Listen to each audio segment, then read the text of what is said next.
Donc, le prochain orateur est Martial Sosso. C'est un immense honneur pour moi de présenter cet orateur. Tu m'as dit si c'est gênant, hein. Donc, je disais un immense honneur. Et qui va nous parler aujourd'hui de comment faire mousser ou se faire mousser, on verra bien, à IMT Minalbi. Donc, Martial Sosso est enseignant-chercheur au centre Rhapsody à IMT Minalbi, où il occupe actuellement la responsabilité du groupe de recherche Poudre et procédés. Après un diplôme d'ingénieur thermicien et matériaux à Polytech Marseille en 1998, il a obtenu un doctorat en génie des procédés à Mines ParisTech et IMT Minalbi en 2001. C'est au cours de ce doctorat, sous la direction des professeurs Jacques Fage et Dominique Richon, qu'il a commencé à s'intéresser à la technologie des fluides supercritiques. Après différentes expériences, notamment au sein des Processium, entreprise spécialisée dans la conception, le développement et l'optimisation des procédés industriels, il a finalement rejoint IMT Minalbi en 2006. Depuis cette date, ses recherches portent sur le développement de procédés mettant en œuvre la technologie des fluides supercritiques pour la mise en forme de solides structurés, notamment dans le cadre de couplage avec l'extrusion pour le moussage des polymères. En parallèle à ce domaine, ces travaux l'ont amené à s'intéresser à la rhéologie des milieux pâteux, comme les polymères fondus, les gels pharmaceutiques, les pâtes alimentaires ou les bouts de stations d'épuration. Cela l'a finalement conduit plus récemment à initier une nouvelle thématique sur le développement de procédés d'impression 3D basés sur l'extrusion pour des applications pharmaceutiques. Il est le co-auteur de 39 articles parus dans des revues internationales et de 6 brevets. Merci Romain. C'est toujours un plaisir de revenir à Albi aussi, où j'ai découvert la recherche moi aussi.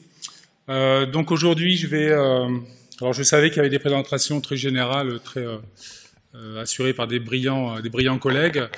Donc moi, j'ai plutôt décidé de raconter la petite histoire du moussage supercritique à Albi dans la grande histoire des fluides supercritiques qui a été racontée par tout le monde, par les précédents et les suivants.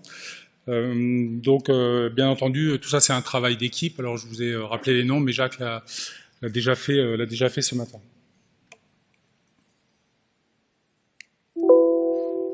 Pas le bon. Alors, je vais commencer par le moussage. Alors, c'est mon côté un peu prof. Hein, j'annonce un peu la structuration de la programmation. Alors, je vais essayer de passer un petit moment quand même à raconter ce qui s'est passé à Albi, puis ensuite, je tâcherai de conclure et de donner des perspectives. Alors, qu'est-ce qu'une mousse? C'est donc définition de Wikipédia, un matériau multiphasé, un matériau multiphasique constitué d'une matière condensée et continue, donc qui peut être un solide ou un liquide, qui va être intimement lié avec un volume important de gaz. Donc, ce qui va vraiment caractériser le matériau, c'est une présence importante d'une phase de gaz. Alors, ce qui nous intéresse en particulier, ce sont les mousses polymères, qu'il n'y ait pas d'ambiguïté. C'est pas comment boire une mousse à IMT Minalbi, c'est bien comment fabriquer une mousse. Donc, la matrice, qui va nous intéresser, ce sont des polymères qui vont donc contenir, comme je l'ai dit, des bulles de gaz.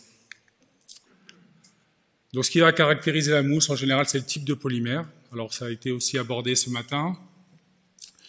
Alors, aujourd'hui, on caractérise les polymères beaucoup par d'où ils viennent et ce qu'ils vont devenir. Et c'est vrai que l'intérêt se porte énormément vers les polymères biosourcés et biodégradables.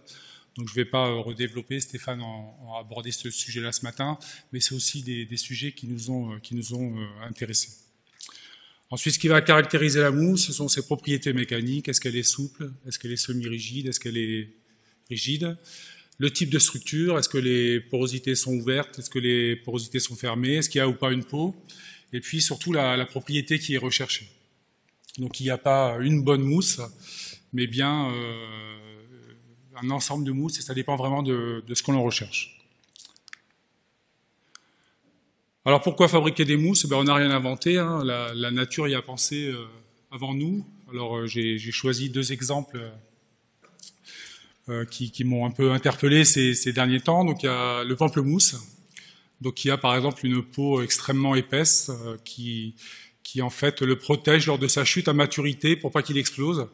Donc si on regarde ça de plus près, c'est un matériau moussé d'épaisseur importante et surtout avec une structuration, un gradient de porosité parfaitement maîtrisé de façon à amortir parfaitement le choc. Un autre exemple, c'est le bec du toucan, puisqu'il représente un tiers de sa longueur, mais seulement 5% de son poids. Donc c'est là aussi un matériau extrêmement poreux, parfaitement bien structuré pour être solide, tout en étant léger, voilà, qui a aussi des propriétés absolument remarquables.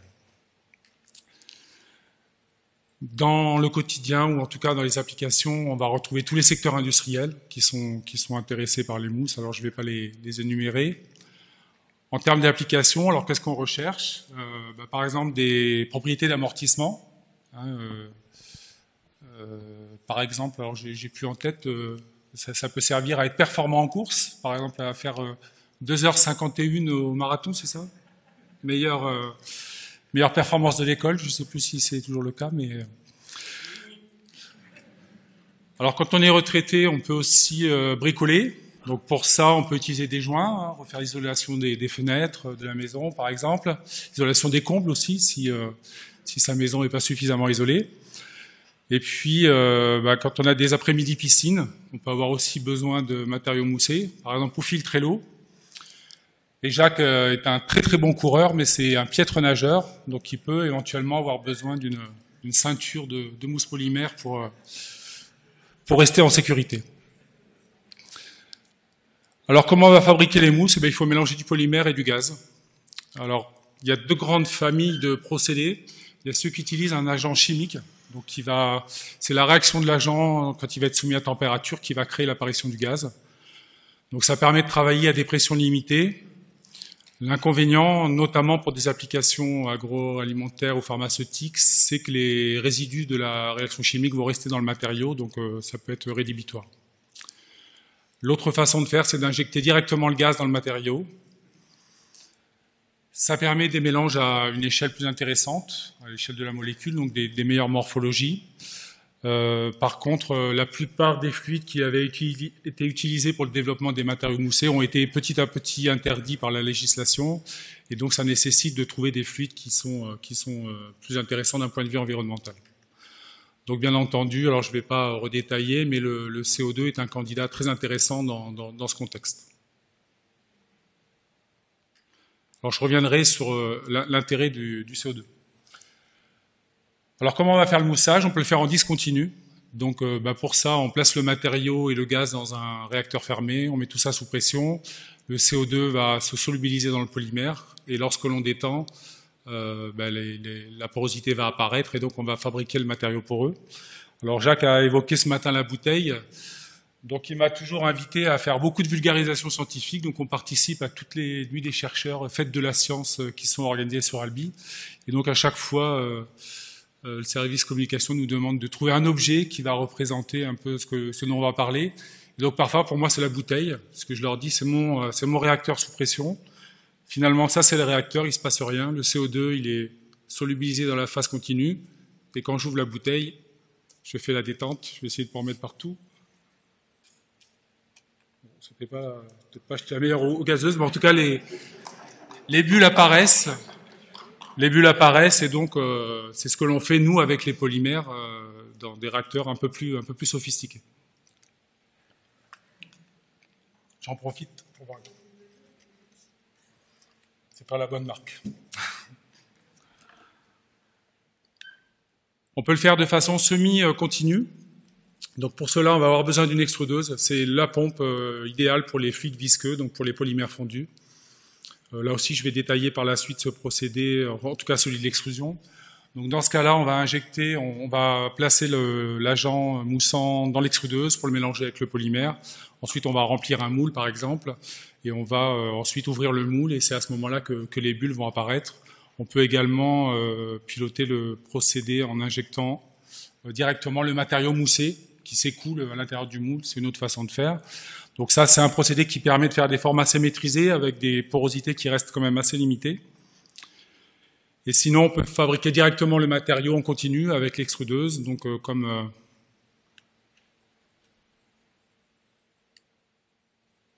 chouette. Donc on peut injecter soit l'agent chimique à l'entrée avec le polymère, soit l'agent physique une fois que le polymère est fondu. Donc tout ça se passe sous pression.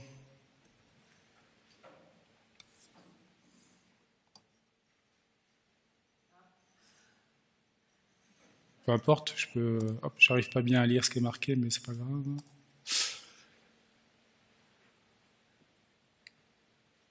Et donc on va s'assurer pour mélanger l'agent qui soit physique ou chimique avec le polymère fondu à l'intérieur de l'extrudeuse. C'est bon? Donc tout ça se passe sous pression, et lorsqu'on revient à pression atmosphérique, le CO2 qui était soluble ne l'est plus, et donc on va voir apparaître les bulles. Donc je fais mon ouverture de bouteille de façon continue. Alors pourquoi utiliser le CO2? Ici est représentée par exemple la viscosité de cisaillement en fonction de la concentration en gaz. Je sais plus. Donc il y aura une pression qui va évoluer, donc on est à haute pression, s'il y a des gaz solubles, mais la pression évolue au cours de l'essai. Et donc on peut voir deux températures et surtout deux gaz différents, l'azote, le diazote et le CO2. Donc on voit pour la courbe d'azote, ici, que l'effet sur la viscosité est également important. Quand l'azote se solubilise dans le polymère, la viscosité diminue. Par contre, on est très rapidement limité par la quantité que l'on est capable de dissoudre, puisque la solubilité va être de l'ordre de 0,5% ici. Donc on va avoir des chutes de viscosité qui vont être limitées. Par contre, le CO2 sous pression est, lui, très soluble dans beaucoup de polymères. Et cela va nous permettre d'aller à des concentrations bien plus élevées, ici 2,5%, et atteindre des chutes de viscosité qui sont significatives, de l'ordre de 30 à 50% par exemple. Ah, il faut que j'arrête le pointeur. Mince, c'était rigolo. Un autre exemple, ce sont les températures caractéristiques de mise en œuvre du polymère. Ici, représentée la température de transition vitreuse en fonction de la pression de gaz, pour trois gaz différents, donc l'hélium et l'azote. Donc l'hélium et l'azote, ce sont les courbes du haut. Quand on augmente la pression, donc il y a du gaz qui se solubilise dans le polymère, mais en faible quantité, donc ça change pas beaucoup le comportement du mélange obtenu. Par contre, dès qu'il s'agit du CO2, c'est la droite qui descend. Le CO2 étant très soluble, on va observer des variations de température opératoire qui sont très rapidement significatives et intéressantes. Et enfin, un dernier exemple de propriété, c'est la tension de surface. Même chose, quand on ajoute du CO2 dans le polymère, alors on dit que la tension de surface du polymère diminue. Alors ce n'est pas la tension de surface du polymère, mais bien celle du mélange polymère avec du CO2 à l'intérieur qui diminue. Et cette propriété est typiquement très intéressante pour conditionner l'apparition de bulles, puisque c'est elle qui va déterminer la facilité pour une surface entre le polymère et un gaz à apparaître. Donc d'un point de vue de procédé, donc il est essentiel de caractériser correctement les milieux. Il faut connaître la thermodynamique. Quelle quantité de CO2 je vais être capable de solubiliser dans mon polymère. Ça va être intéressant parce que je vais pouvoir baisser les conditions opératoires. Donc typiquement, si je peux baisser les températures opératoires, ou alors je vais pouvoir baisser les pressions opératoires. Donc ça, pour tout un tas d'applications, c'est vraiment une propriété très intéressante. Et puis enfin, pour ce qui concerne en particulier le moussage, comme je l'ai dit, la tension de surface est extrêmement favorable à une apparition plus facilement des bulles. Et donc on peut espérer faire beaucoup de petites bulles en même temps, ce qui là aussi peut être intéressant. Alors pour en terminer sur l'intérêt du CO2, donc ici est représenté un diagramme de température-pression pour un PMMA. Merci Margot pour la référence.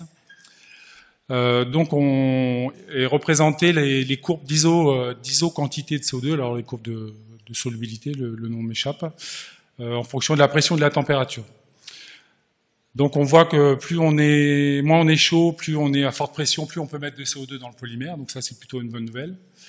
Par contre, pour le procédé continu, ce qui va être compliqué, c'est que on va être obligé de démarrer l'essai à haute température, donc typiquement le rond rouge, et quand on va mettre du CO2, si on en met trop, ça va faire chuter les pressions et ça va refaire chuter la solubilité.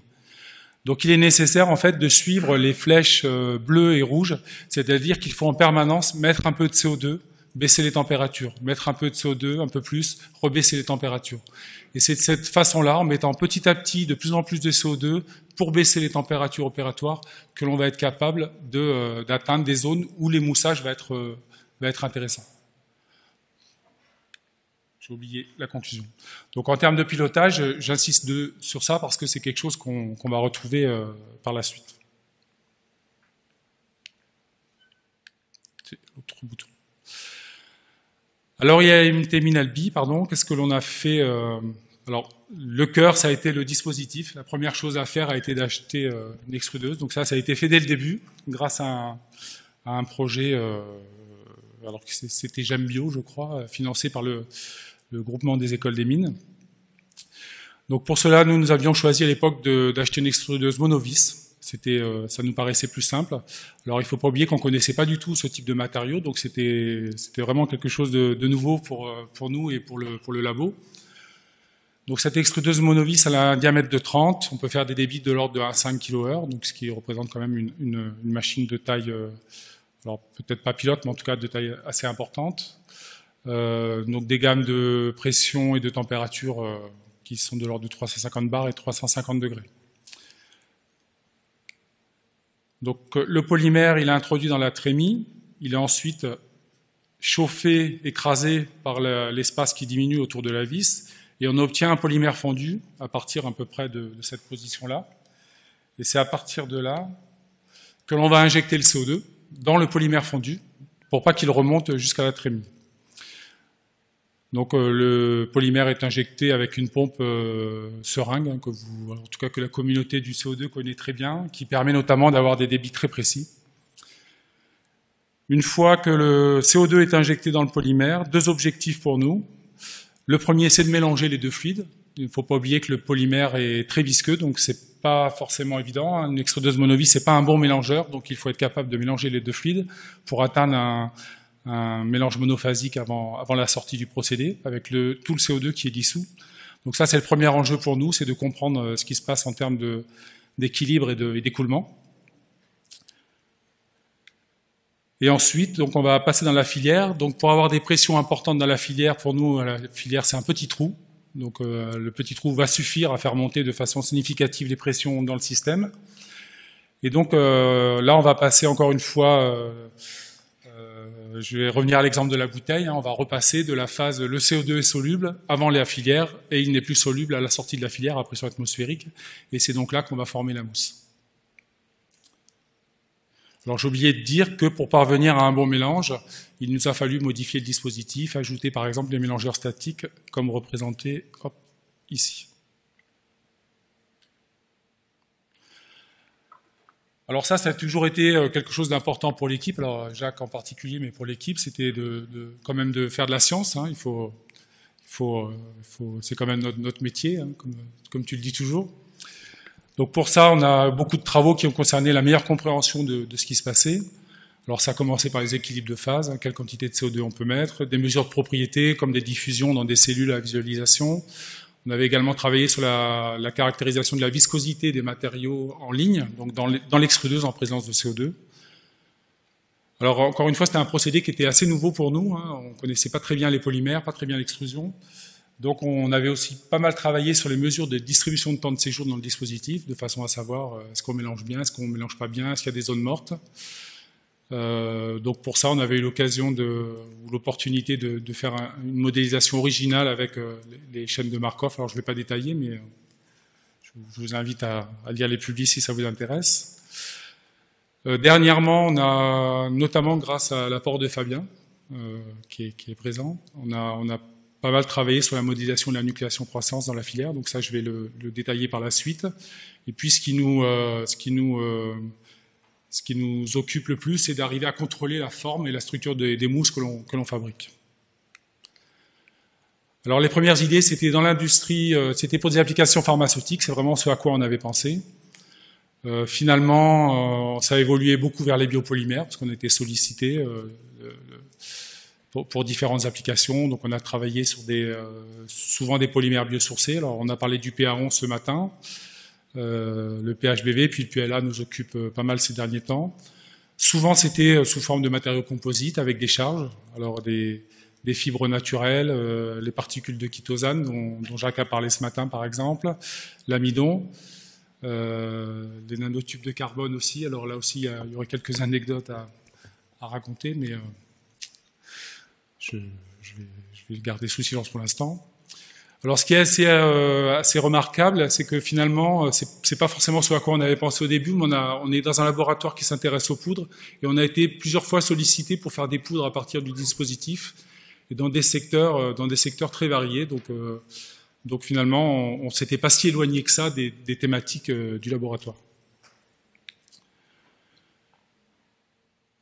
Alors ça, je pense que c'est un des points forts de Jacques. Je pense que quelque chose qu'il a toujours bien fait, alors de façon extrêmement naturelle pour lui. Enfin, ses qualités humaines ont été soulignées ce matin.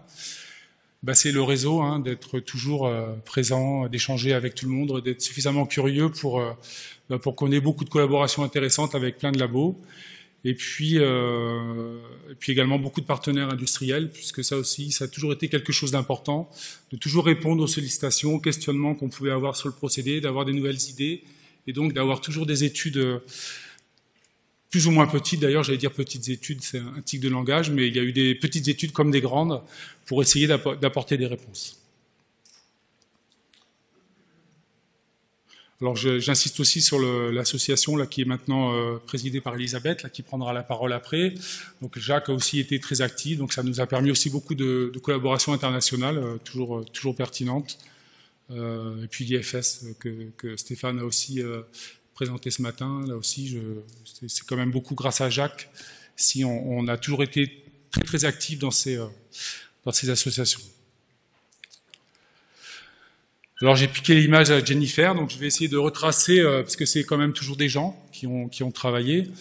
Alors je me suis juste permis d'ajouter sur la route de notre équipe un petit panneau pour dire que les engins motorisés sont strictement interdits, hein, uniquement des vélos.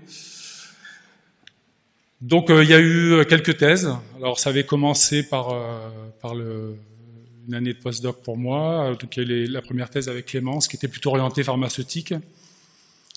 Alors, j'ai pas parlé de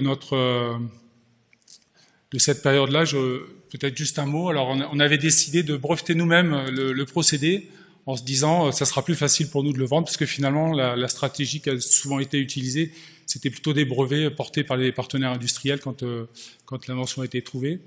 Donc, on s'est beaucoup battu au début pour essayer justement de valoriser ce brevet. On avait mis en place des études de marché, etc. Finalement, une entreprise avait été trouvée et elle n'était pas économiquement solide, en tout cas pas suffisamment pour nos tutelles. Donc finalement, c'était tombé à l'eau.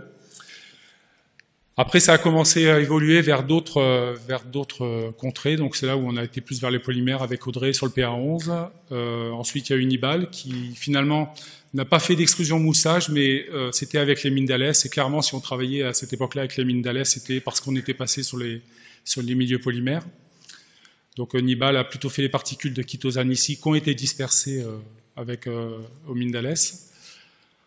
Ensuite, il y a eu Margot qui a vraiment travaillé énormément sur le moussage PLA. Et puis on a maintenant la petite dernière, alors qui a toujours le micro, Jennifer, qui travaille encore sur le moussage de matériaux composites avec des fibres, encore avec l'IMT Minalès. Alors, lors du dépôt de la dernière ANR, on nous a demandé ce qu'on faisait pour l'égalité homme-femme, et puis en fait, on a réalisé qu'on n'avait que des doctorantes sur cette thématique, et les deux seules fois où on a eu des hommes, ils sont partis au bout d'un an. Alors, j'ai pas de commentaires particuliers à faire, si ce n'est que, voilà, que c'est ce qui s'est passé pour la thématique.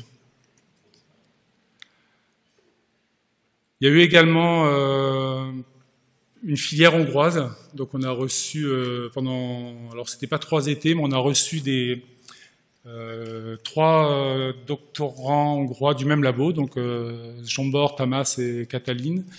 Donc là aussi beaucoup sur les applications pharmaceutiques au début et ensuite sur le moussage de PLA. Et puis il y avait également Sulamit Freirich de Borum qui était venu là aussi pour faire des essais de moussage de PLA. Donc finalement on avait un dispositif assez original qui marchait pas si mal et on avait comme ça l'occasion de travailler avec d'autres équipes. Donc comme je l'ai dit, alors c'est les mêmes noms que précédemment, mais ça a toujours été agrémenté d'études industrielles, ça a toujours été quelque chose d'important, ça le restera d'ailleurs, il n'y a pas de raison. Et puis je ne vais pas oublier tous les stagiaires qui ont contribué à l'ensemble des travaux, avec Dimos qui est encore là actuellement. Voilà, il y a quelques doctorants qui ont fait leur thèse avec d'autres collègues. Par exemple, Swan, en 2013, a fait sa thèse avec Brice à Angers, finalement, après. On a parlé de ça tout à l'heure à table avec Elisabeth. Alors, j'ai ensuite choisi de faire le zoom sur deux applications en particulier. Donc la première, c'était la fabrication de dispersion solide, quelle était notre idée quand on a pensé à ce procédé. Donc comme l'a dit Jacques ou Brice, je ne sais plus, il y a beaucoup de molécules qui sont peu solubles. Donc un des challenges, c'est de les rendre solubles, en tout cas au moins en solubilité apparente. Et donc une des solutions, c'est de former ce qu'on appelle des dispersions solides, c'est-à-dire de mélanger de façon extrêmement intime le principe actif avec une matrice. Et on va pouvoir de cette façon-là cacher, entre guillemets, les propriétés limitantes de l'actif en apportant les propriétés positives de la matrice. Donc ça passe en fait par la formation de phases amorphes. On explique aux petites molécules de principe actif qu'il ne faut pas qu'elles se rassemblent, il faut au contraire qu'elles aillent se mélanger avec les gens autour, même s'ils ne ressemblent pas. Donc c'est ce qui est illustré sur la figure de droite, où on a un profil de dissolution. Donc c'est aussi ce qui avait été fait finalement avec les cyclodextrines. C'est typiquement les mêmes courbes que Jacques a montré ce matin. Donc si on se contente d'avoir un principe actif cristallin, on a une solubilité qui reste faible, une vitesse de dissolution lente. Si on crée une phase amorphe, on va avoir un pic de dissolution, mais il va y avoir recristallisation, retour vers un état stable sous forme cristalline, et donc on perd, ou en tout cas c'est un intérêt qui reste limité dans le temps.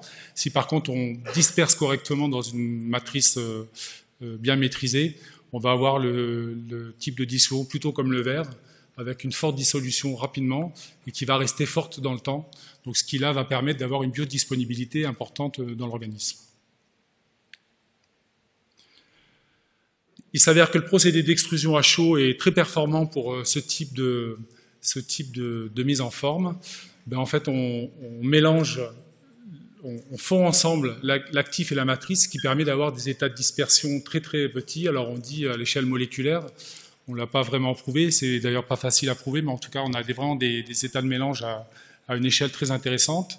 On peut travailler avec des quantités d'actifs très élevées, en tout cas plus élevées que dans d'autres procédés. Il n'y a pas de solvant, il y a uniquement la matrice, donc ça reste intéressant. Le procédé d'extrusion est un procédé continu, donc un encombrement limité, un changement d'échelle relativement limité. C'est quand même un procédé extrêmement utilisé dans l'industrie du plastique avec des échelles extrêmement importantes, donc le changement d'échelle est maîtrisé. Et puis on peut mettre en forme, comme on veut, la forme active en sortie du procédé, ce qui là aussi peut être intéressante. On peut faire un film pour un patch, comme injecter une gélule, comme faire un stent pour l'injecter dans le corps. Enfin, on peut vraiment maîtriser les formes. L'inconvénient, c'est qu'il faut chauffer et qu'il faut faire couler un polymère très visqueux. Donc le risque, c'est d'avoir des dégradations thermiques liées aux forces mécaniques ou aux températures. Et puis, si on veut diminuer ces contraintes-là, il faut ajouter des constituants, et donc on complexifie la formulation, et éventuellement, on va rajouter des molécules qui ne sont pas forcément souhaitables. Donc c'est pour ça qu'on avait pensé au CO2. On s'était dit, si on met du CO2, ça va être un plastifiant vert, en tout cas propre. Donc ça va nous permettre de plastifier le polymère, de le rendre moins visqueux, de baisser les contraintes opératoires. On n'aura rien à ajouter, donc on ne va pas polluer la matrice. Et en plus, cerise sur le gâteau, on aura peut-être des formes galéniques originales avec des mousses. Donc un exemple des travaux qui ont été faits. Donc on a mélangé un actif qui a une température de fusion autour de 215 degrés avec un polymère de grade pharma. Alors c'est celui qui nous avait le plus intéressé au début. Donc je ne sais pas si c'est... Oui, c'est lisible. Donc on peut déjà voir que quand on ajoute du CO2, quelles que soient les conditions opératoires, on a bien une chute du couple opératoire. Donc c'est c'est bien la traduction de la plastification du polymère. Donc c'est un polymère qui solubilisait le CO2. Donc ça permet de baisser les températures opératoires. Bon, il y a également un effet plastifiant de l'actif, mais ça, c'est pas forcément remarquable. Alors ensuite, une fois qu'on a formé notre matériau, donc il faut montrer qu'il n'y a plus d'actifs cristallins. Donc ici est représentée une analyse en diffraction des rayons X. Donc on retrouve sur le spectre du haut les pics caractéristiques de l'actif. Sur le vert, c'est un simple mélange physique de la matrice polymère et de l'actif. On observe toujours les pics du principe actif, donc à des hauteurs proportionnelles à la quantité d'actifs. Et par contre, quand on passe sur un extrudat, on s'aperçoit qu'il y a plus de pics caractéristiques du principe actif. Ici, c'est une analyse en spectroraman qui a été réalisée dans notre plateforme à Gala à Castres. Un peu de publicité au passage. Donc on peut voir en haut, alors c'est des fausses couleurs, on peut voir soit l'actif, soit le polymère, donc soit les grains d'actifs, soit la matrice polymère qui entoure le principe actif.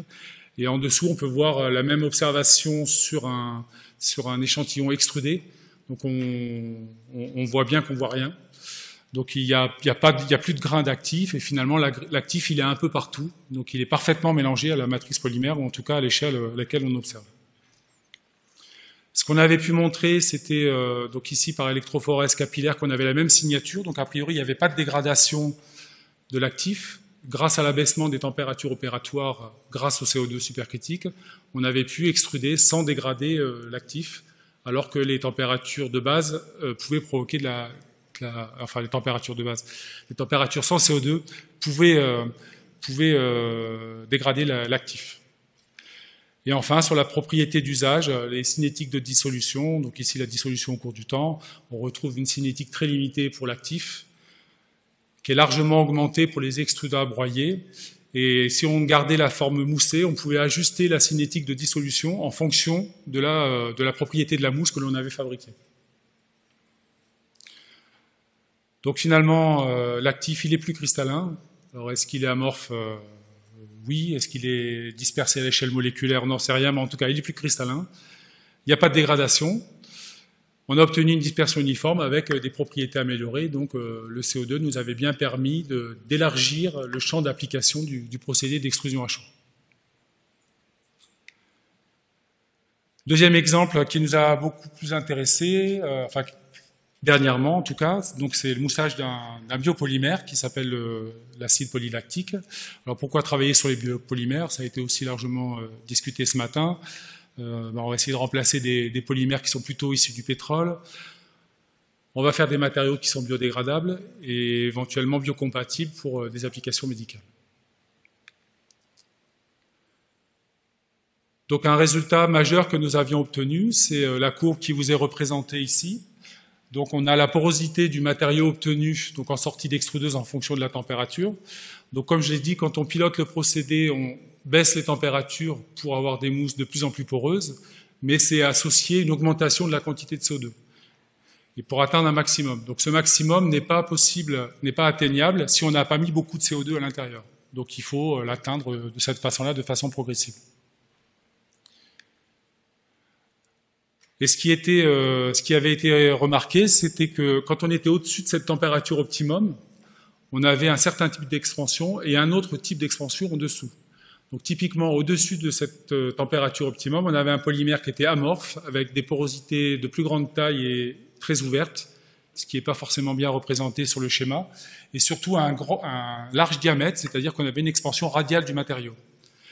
Et quand on descendait en dessous de cette température, on avait à l'inverse un polymère de plus en plus cristallin, des bulles de plus en plus petites et de plus en plus fermées, voire 100% fermées, et avec un phénomène d'expansion complètement différent, puisque au lieu d'avoir une augmentation de diamètre, on avait un allongement de l'extrudat avec une expansion dans le sens longitudinal et non plus radial. On avait formulé le PLA pour ajuster les températures opératoires en fonction de la quantité, donc ici c'était de l'amidon, en fonction de la quantité d'amidon qui était ajoutée, on pouvait ajuster les températures optimales. Donc ça c'est très bien. Alors je respecte beaucoup Einstein, Je ne sais pas dans quelle équipe il a joué, mais en tout cas, ce qui est sûr, c'est que nous, quand on faisait la même chose, on n'obtient pas toujours la même chose. Je pense particulièrement à Margot, hein, on fait le même pilotage de procédé avec un autre polymère, et il ne se passe pas forcément la même chose. Donc, on s'est dit, il faut modéliser. Si on veut éviter de multiplier les essais et à chaque fois découvrir ce qui va se passer avec un polymère, il nous faut aller modéliser ce procédé. Donc, il nous fallait une grandeur qui nous permettrait de dire que notre modèle est bon. Donc, ce qui nous a paru pertinent, c'était la porosité. Donc, le nombre de bulles et la taille des bulles, de façon à dire notre modèle, il est capable de représenter la porosité qu'on a obtenue en sortie de procédé. Et puis, on aimerait faire ça en fonction des propriétés du polymère, évidemment, et des paramètres du procédé. Alors ça, c'est juste pour faire un peu l'intéressant, quand même, quelques équations. Donc ça, ce sont les phénomènes que l'on a besoin de modéliser dans le cadre de ce procédé. Donc la nucléation, donc savoir combien de bulles vont apparaître, si elles apparaissent. La croissance des bulles, donc l'équilibre des forces sur la surface des bulles, notamment faisant intervenir la tension de surface. Le bilan en matière de CO2, quand le CO2 n'est plus dans le polymère, enfin en tout cas quand il passe dans une bulle, il n'est plus dans le polymère. Et enfin, comment il va aller du polymère à la bulle. Donc là, il faut quand même gérer les cinétiques de diffusion dans la matrice polymère. Donc ces équations ne sont pas si simples que ça à résoudre. Donc il est nécessaire de faire des hypothèses simplificatrices. Donc une hypothèse assez classique qui a été faite dans la littérature, c'est ce qu'on appelle le volume d'influence. Donc on considère qu'il n'y a pas de coalescence des bulles, ce qui déjà est une limite assez forte, mais en tout cas ça permet d'aller un peu plus loin. Quand une bulle, en fait, on lui réserve un volume, et quand elle apparaît, elle va croître avec le CO2 qui est disponible dans ce volume-là. Et quand il n'y a plus de volume disponible, il n'y a plus de bulles qui peuvent apparaître. Donc tout ça, c'est un modèle discontinu. Donc comment passer au modèle continu? On coupe la filière en une série de réacteurs discontinus, et on gère dans chacune des tranches ce qui se passe. Donc ce que je vais expliquer dans la suite pour l'algorithme. Et enfin, pour déterminer les conditions de pression le long de la filière, il suffit d'avoir une loi d'écoulement. Alors, c'est pas toujours simple à obtenir, mais en tout cas, c'est de cette façon-là qu'on l'a représenté. Donc, comment se passe le modèle pour parvenir? Donc, on rentre dans la première tranche de la filière. On a du volume disponible, donc des bulles peuvent apparaître. Combien vont apparaître? On calcule le taux de nucléation. Est-ce que des bulles vont vraiment apparaître, oui ou non? Si oui, combien? Donc on calcule, on fait apparaître une première génération de bulles, on les fait croître, et on passe dans la deuxième couche, dans la deuxième tranche de la filière. Et on recommence. Est-ce que des bulles peuvent apparaître? Est-ce qu'il reste du volume libre? Oui. Non. Est-ce que des bulles vont apparaître? On fait apparaître une deuxième population si c'est oui. On fait croître toutes ces bulles, et on passe comme ça de tranche en tranche jusqu'à obtenir finalement une distribution de taille en sortie. Donc on sort, c'est le chemin du bas, on sort du programme avec à la fin un certain nombre de bulles avec une certaine taille et un certain nombre de populations. Donc je vous épargne toutes les étapes de validation du modèle, mais finalement on a confronté le modèle avec des résultats expérimentaux. Alors on a réussi à obtenir les mêmes types de populations que ce que l'on a obtenu par des photos microscope. Par contre, il a fallu estimer toutes les propriétés, et c'est vrai que là, on se rend compte que finalement, il y a une très très forte sensibilité aux propriétés physiques du mélange, que l'on connaît très très mal. Donc finalement, on en revient un peu à ce que je disais au début, et il va être nécessaire de caractériser toutes les propriétés des mélanges sur lesquels on travaille, d'où la pertinence d'aller vers une meilleure compréhension des procédés.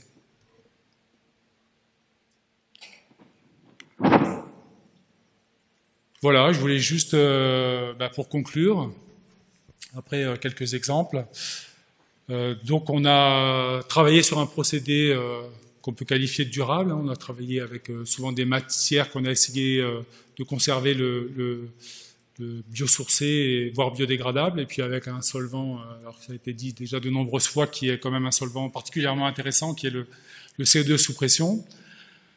Donc on a toujours mené de front un travail scientifique, parce qu'il nous faut publier. J'ai l'impression d'écouter Jacques quand je dis ça. Et puis, et avec toujours quand même de ressourcement, avec des discussions avec des partenaires qui soient académiques ou industriels pour avoir des nouvelles idées, des nouveaux domaines d'application. Alors c'était une nouvelle thématique, hein. Jacques avait déjà créé le CO2, la thématique du CO2, donc finalement il a encore élargi avec d'autres matériaux, l'extrusion. L'extrusion a évolué au sein du laboratoire, puisqu'après il y a eu un procédé d'extrusion BIVIS qui est disponible à Gala, alors sans CO2, mais ça reste une thématique qui est devenue importante pour le laboratoire. Je crois que ce qui a caractérisé, c'est quand même pas mal de collaborations. Alors là j'ai présenté que ce qui concernait le moussage, hein, mais il y avait les autres activités qui continuent en parallèle.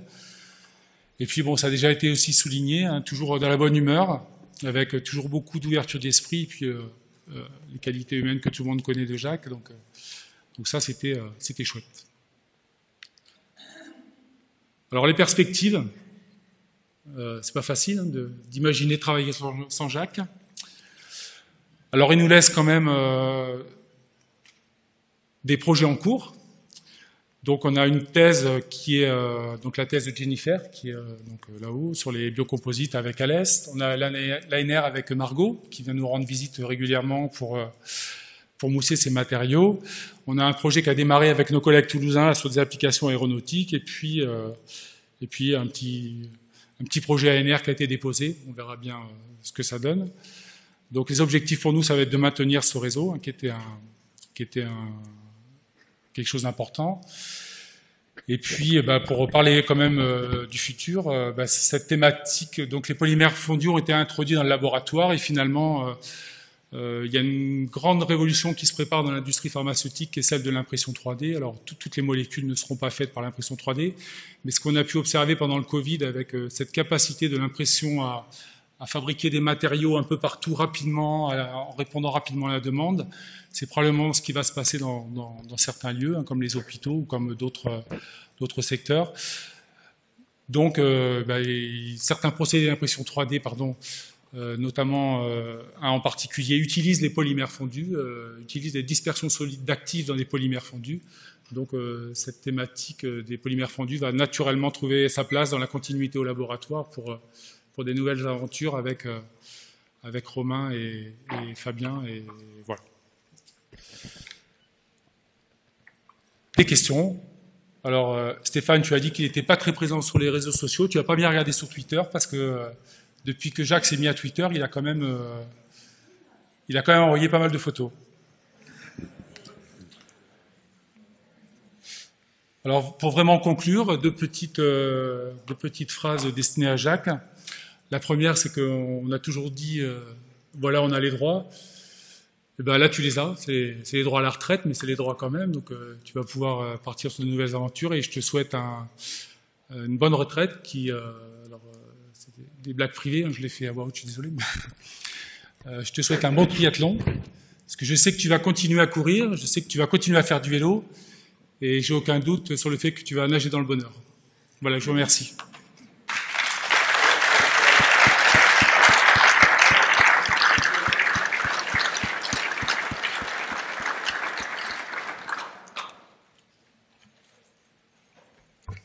Merci Martial. Donc nous avons débordé un petit peu, mais on va quand même prendre le temps de une ou deux questions rapides, s'il vous plaît. Enfin, on a commencé en retard quand même.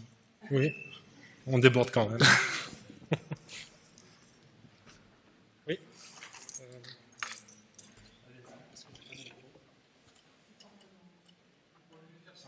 Sinon, vous pouvez vous déplacer. Si vous avez envie. Il a disparu le micro? Si, Jennifer, elle est là-haut. Je ne vois pas. En bas. Ah, elle te cherchait en fait. Elle va t'amener. Je retourne à ma place. Elle te cherchait.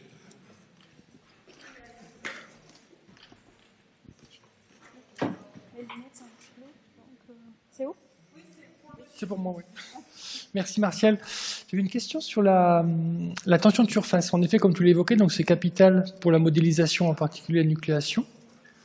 Donc si j'ai bien compris, aujourd'hui, vous utilisez des formules empiriques, c'est ça, pour la déterminer, comme tu as montré dans le tableau?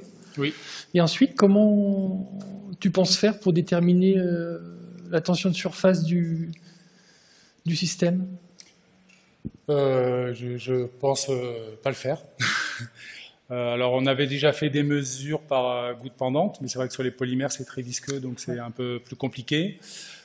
Ce qu'on avait imaginé, c'était de faire une méthode inverse, comme c'est quand même la propriété la plus difficile à obtenir, à mesurer, d'essayer de peut-être la prédire par... si c'était la seule qu'on connaissait pas bien, finalement, c'est peut-être celle qui allait nous servir de paramètre ajustable pour le modèle. Et après, on avait des réflexions en cours alors sur d'autres méthodes pour essayer aussi d'accéder, mais on n'a pas vraiment encore répondu à cette question. Parce que on a la même problématique sur la modélisation de la germination-croissance d'inorganique. Hein, la formule est la même de toute façon. Hein. Oui. Donc il y a peut-être une piste de collaboration et de réflexion commune sur le développement de méthodes et de dispositifs pour pouvoir mesurer ces tensions de surface de dispositifs complexes, hein, que ce soit inorganique fluide, organique fluide, etc. Mais si tu n'as pas le temps de faire la visite aujourd'hui, du coup, ça te donne une bonne raison de revenir à Albi. Du coup, on pourrait discuter plus en détail. Et ma deuxième question, si c'est possible, est-ce que tu connais la plus grosse capacité d'extrudeuse assistée CO2 qui est aujourd'hui exploitée? Non, mais je pense que ça doit être élevé, mais je sais pas. Ok. Alors, pour ce qui est du procédé, je pense que c'est assez... Ça dépend ce que tu veux faire, en fait. Hein. Je vais insister un peu sur un point. Si on reste sur des matières fluides, je pense qu'il n'y a pas trop de problèmes. Si on fait des porosités de taille assez importante, qu'on n'est pas trop exigeant sur la taille de la porosité, à mon avis, c'est assez facile. Hein. Le procédé d'extrusion en général va s'appliquer très facilement. Si par contre on cherche vraiment les mousses des tailles les plus petites, avec des matériaux extrêmement refroidis, avec beaucoup de CO2, c'est là où la maîtrise des formes et de ce qui se passe en sortie devient plus compliquée. Ok, merci Martial. Je vous propose qu'on reprenne. Donc, pour clôturer cette journée, nous accueillons maintenant Cyril Aymonier, qui va nous parler de fluides supercritiques et économie circulaire, de l'élaboration au recyclage des matériaux. Alors, Cyril Aymonier est chercheur CNRS à l'Institut de chimie de la matière condensée de Bordeaux. Il a obtenu un diplôme d'ingénieur en chimie à l'ENSCT Toulouse en 1997, puis un doctorat en génie des procédés de l'Université de Bordeaux en 2000. Au cours de son doctorat, il s'est intéressé aux procédés d'oxydation dans l'eau supercritique, notamment à la problématique de précipitation des sels.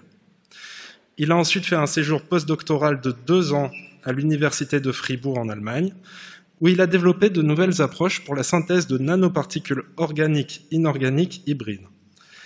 Il a rejoint le CNRS en 2002 pour étudier les phénomènes de germination-croissance de nanostructures en milieu fluide supercritique pour le développement de matériaux avancés. Dans une démarche de chimie circulaire, il a étendu son activité de recherche au recyclage des matériaux dans les milieux sous pression et en température au cours des 10 dernières années.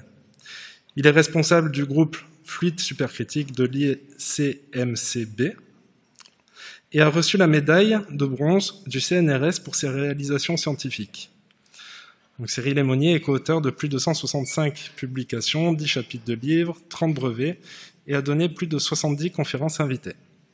Je lui laisse la parole.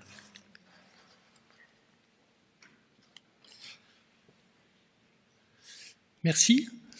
Alors, je vais déjà commencer par te remercier, Jacques, pour l'invitation à participer à ce jubilé, pouvoir célébrer l'ensemble de ta carrière et de ton œuvre, en particulier dans la partie fluide supercritique. Je voulais également te remercier ainsi que ton épouse pour votre hospitalité.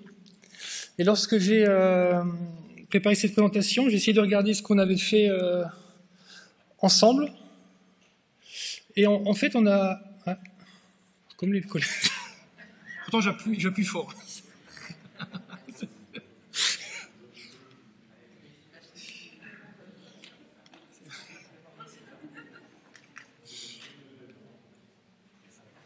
Est-ce que ça peut... Je vais faire avec ça, sinon. Est-ce que le zoom il marche?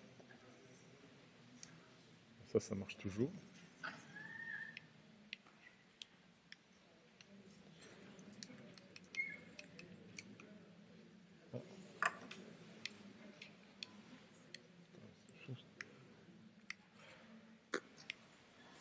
si on fait...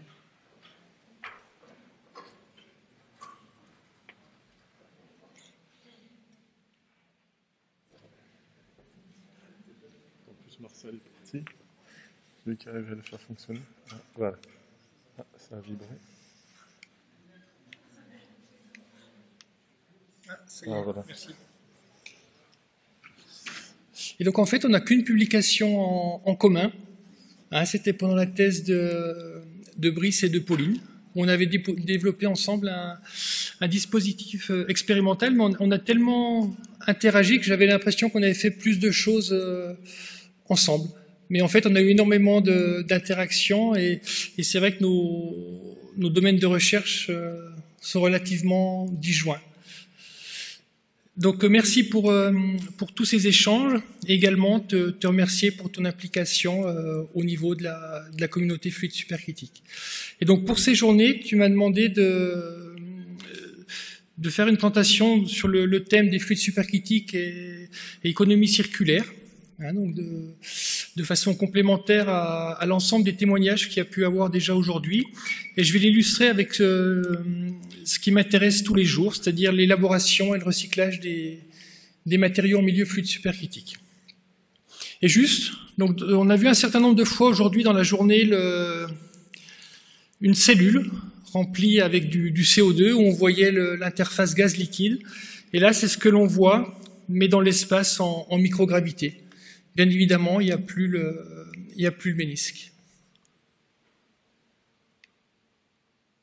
Alors, quand on parle d'économie circulaire,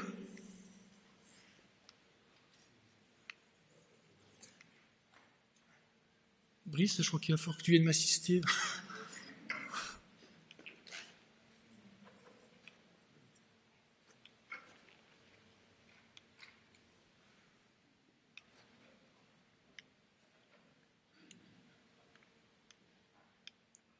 Ça va être trop long. T'es allé trop loin là. Voilà, c'est bon. Alors donc ce que l'on développe à l'ICMCB à Bordeaux, hein, donc ces matériaux, ces matières condensées. Et dans le domaine des matériaux, on s'intéresse à un certain nombre de types de matériaux, comme vous pouvez les voir sur le transparent. Hein, donc, et dernièrement, c'est ce que je vais présenter principalement aujourd'hui, une activité sur la synthèse de géominéraux, donc arriver à mimiquer ce que peut faire la nature. Également, dans les 10 dernières années, on a beaucoup travaillé dans le domaine du recyclage des matériaux, hein, que ce soit le recyclage des fibres de carbone de matériaux composites, les cellules photovoltaïques, les emballages alimentaires, les aimants permanents, et là on a des projets assez importants qui commencent dans le domaine des batteries. Et puis là, vous retrouvez une image qui a été présentée ce matin par Stéphane sur les fonds sous-marins qui nous ont inspiré beaucoup de chercheurs sur la chimie en milieu hydrothermal. Et on a lancé une activité il y a 5 ans maintenant sur la microbiologie haute pression à partir des micro-organismes de la biosphère profonde afin de nous accompagner également toujours dans le domaine de l'élaboration et du recyclage des matériaux. Et donc on a eu la bonne nouvelle avant-hier d'avoir un coup de fil du CNRS qui nous a annoncé que la personne qu'on a présentée au concours CR a été recrutée. Donc là, on va recruter sur un poste de CR une microbiologiste qui va pouvoir développer cette activité dans le domaine de cette chimie circulaire, je dirais biologie circulaire.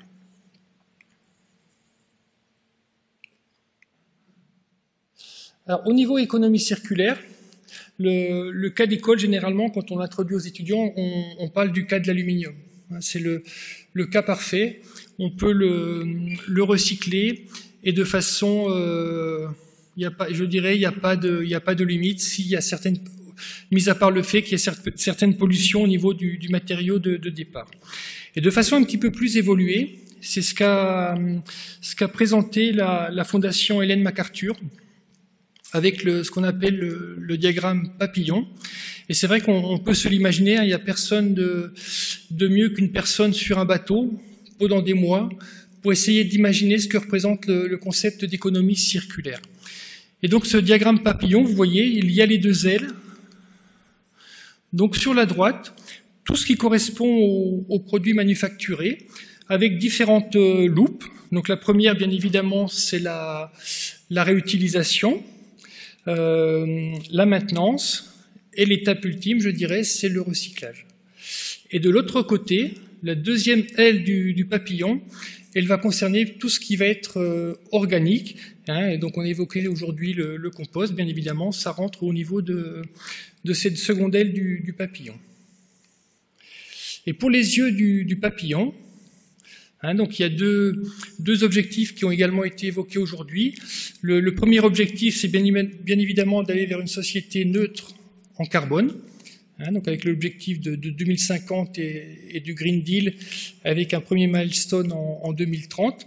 Et ensuite, le second objectif sera aller vers une société zéro déchet, où on sera dans une économie qui sera totalement circulaire. Alors aujourd'hui, ce dont je voulais vous parler, donc au niveau de l'introduction sur les fluides supercritiques, je dirais juste quelques mots qui peuvent être complémentaires à ce qu'on a pu entendre aujourd'hui. Ensuite, je l'illustrerai avec deux exemples. Un exemple d'élaboration et des exemples dans le domaine du recyclage.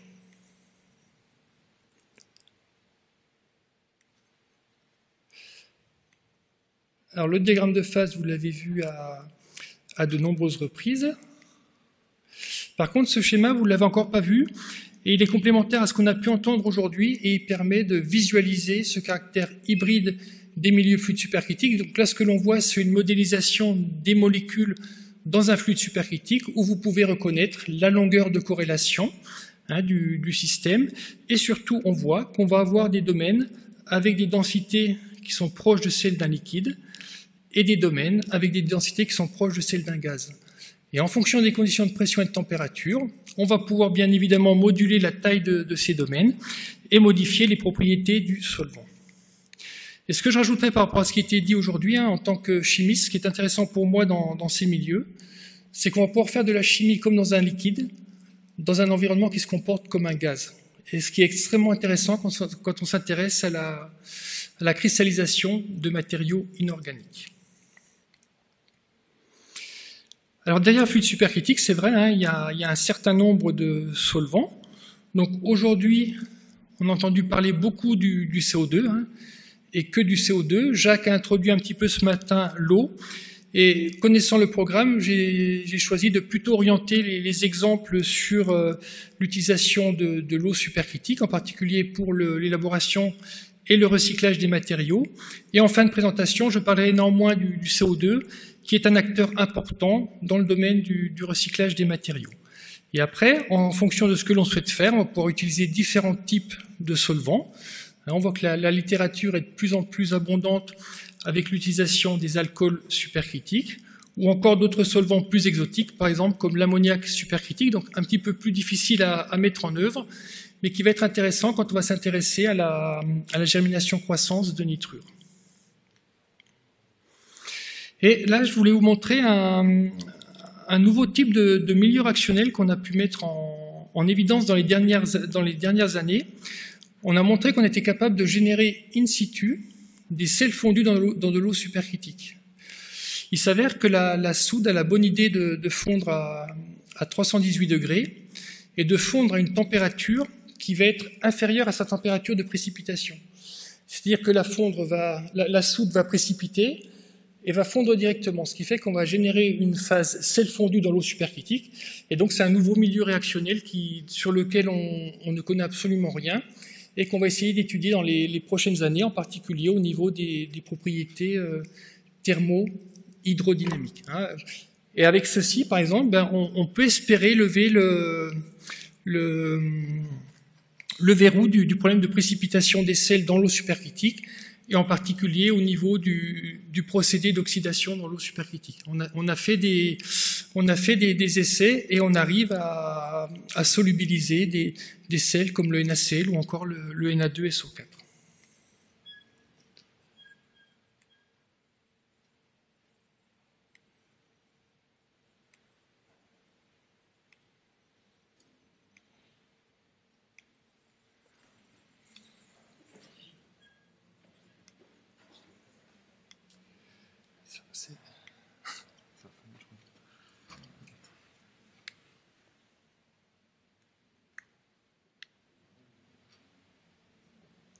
un appui long, il faut savoir. Vous utilisez les flèches avancées du clavier. Oui, ce serait... C'est bon, ça marche. Donc cette évolution des propriétés de l'eau, donc Jacques l'a montré ce matin, donc je ne vais pas le reprendre, c'est l'évolution de la constante diélectrique, hein, qui est expliquée par le fait que la molécule d'eau, chaque molécule d'eau, c'est un petit dipôle. Et il y a une deuxième propriété qui est intéressante, donc Jacques a montré l'évolution de la courbe, mais ne l'a pas présentée, c'est celle-ci, qui est l'évolution du produit ionique de l'eau. Hein, donc le produit ionique de l'eau évolue, il va passer de 10-14 à 10-11 vers 250 degrés, et ensuite il va chuter vers 10 puissance -24, -25 dans l'eau supercritique.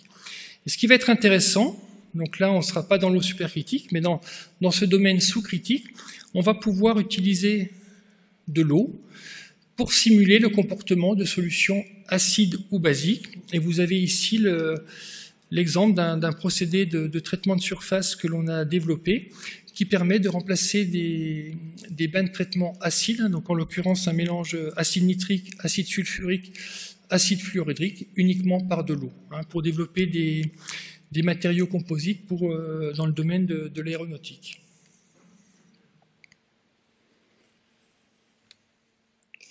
Alors j'en arrive au premier exemple que je voulais vous montrer sur les aspects élaboration. Donc c'est un projet qu'on a développé au cours des 5 dernières années avec l'ambition d'être en mesure de synthétiser en continu des géominéraux. Et donc on s'est intéressé à deux types de matériaux, donc les phyllosilicates, donc comme le talc, et ce qu'on appelle donc le talc, c'est ce qu'on appelle